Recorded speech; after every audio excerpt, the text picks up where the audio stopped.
Going to talk about Conor McGregor. All right.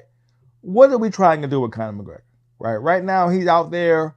He finally got his fight with Michael Chandler. There's some talks he's going to be main event at UFC 300. Now he may be at 303. We don't even know what's going on with Conor McGregor right now. But the question is, why do we even care? Why do we?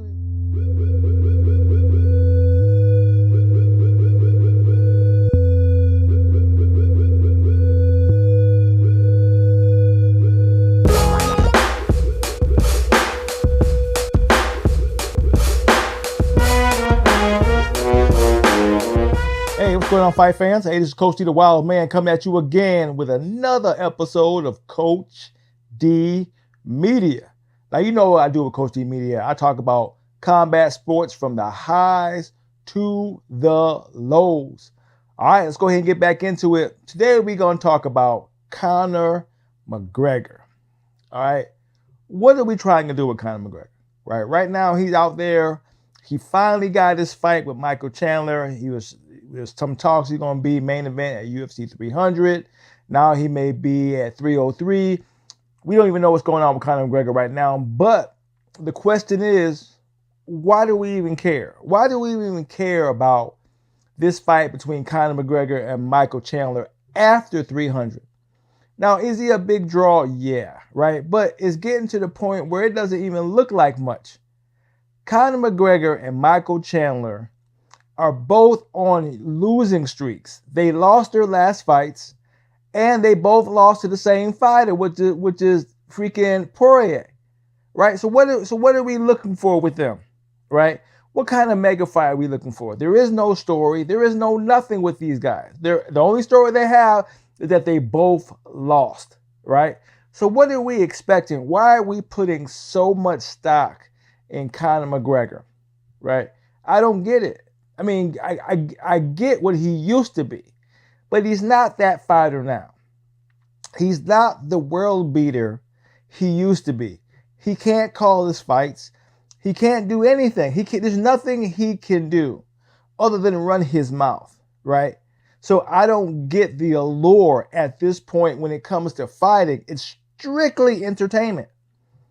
We're not banking on Conor for anything. We're really not when it comes to fighting. There's so much more better fighters that we can put our stock in. Now, granted, they're not as popular as Conor McGregor, but we can guarantee a better fight outcome than Conor McGregor, right? In the top three, how many people think Conor McGregor is going to win, right? And from what I'm hearing, he's supposed to be fighting at 185. That's a long way from 145, 150, right? So what if he's doing? You know, he can't win at 170, so now he'll go to 185? Come on now. Come on. What are we doing, right? We got too many more viable options that we're looking at. So I was looking at the potential quote-unquote fight card for UFC 300, which I thought he was going to be on. That's where this initial conversation came from. I thought he was going to be on 300, come to find out that he's not, okay? So I'm trying to look at the 300 card to go, okay, what do we have? There's so many things that are uncertain. I don't even know. So I thought on Poirier versus Adesanya, I thought that was going to happen. I don't know about that. Gaethje versus Holloway, I'm not sure about that, right? Is freaking Nate Diaz coming back? I don't even know. I don't even know I don't know, right? But they're still putting too much emphasis on Conor McGregor, and he ain't nothing right now. He is not the fighter to bank on. He simply is not. All we're doing is re-emphasizing entertainment aspect of fighting, right? He should have to start working his way back up. You should stop trying to give him top fights. He got to show that he can win a fight, right? That he's the guy we think he is. Look how we're looking at Tony Ferguson. We're still giving him fights even though he's losing, right? I'm putting Conor McGregor in that category. We like Tony Ferguson. This is why some people like Conor McGregor, but it's a good chance where you want to place him, he's going to lose, right? if you give him if you give Conor a nobody, he ain't gonna take the fight. Number one. If you give him somebody in the top 3, he gonna get his ass beat. So what are you doing? What are you doing? How are we trying to bank off Conor McGregor other than, him just selling tickets? And that's it. We're not doing anything with him that we can go, okay, this is solid. We can build something off him. Now how in other sports, you try to build the sport around a particular player, a particular athlete, whether it be football, basketball, baseball. They say, hey, he's the franchise player. Conor McGregor is not a franchise player. I'm trying to think who really is a franchise player, right? I'm really thinking that's a question that I'm going to throw out there for somebody I want somebody to respond to. Who's the franchise player of the UFC right now, right? Who do we bank on for guaranteed butts in the seats? Like you hear Sean O'Malley talking money, like he making big money. And he probably is. The UFC is probably paying him big money because they're desperate. I don't consider him a big star. All right.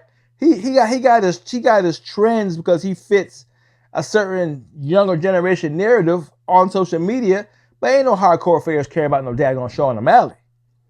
Okay, so who is your franchise player right now?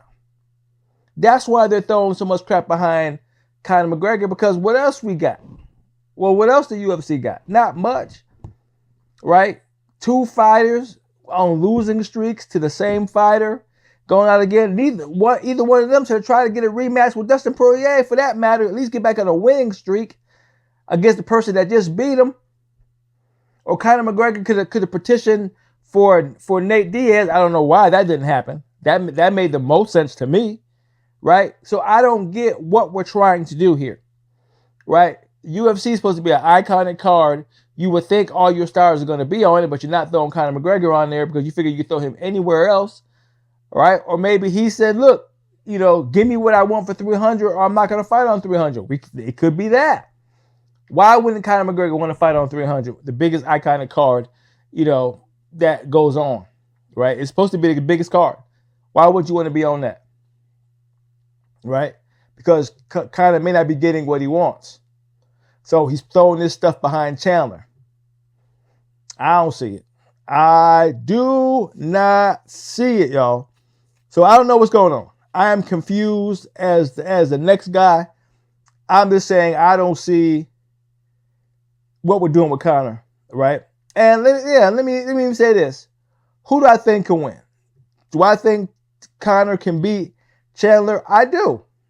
I think Conor can knock out Michael Chandler. If freaking Charles Oliveira can crack Michael Chandler, I know Conor can. Right? And I think Conor's going to be faster than Michael Chandler off the rip. Better foot movement, better body. I don't know. Well, I'm assuming how I used to know Conor McGregor. I don't know who this Conor McGregor going to be fighting at 185. I don't know who that guy's going to be. Right? He may be slow as hell. Chandler may be faster. Right? Got Conor fighting at almost 200 pounds. Whatever the hell. So we'll see. We'll see. It's going to be interesting. I don't know what we're doing with him. I don't know where the stake is coming from. Why we're still putting so much into him. Well, we got to rebuild some of these other stars, get them back where they need to be. We'll see. All right. I don't know. Right. But we're going to find out. But I wanted to get that out there because I was getting kind of confused about what we're trying to do. Not only 300, what we're doing with Conor McGregor. Right. I thought he was going to be on the card. Apparently not. I had to change my freaking thumbnail because I had something different on there. But anyway. All right. I'm getting back in the rhythm, getting back in the swing of things, doing what I'm daggone doing because, Coach D got to get back to work. So this is Coach D doing what I'm doing, calling it like I see it, talking my share of shit. To hear from me again, peace out.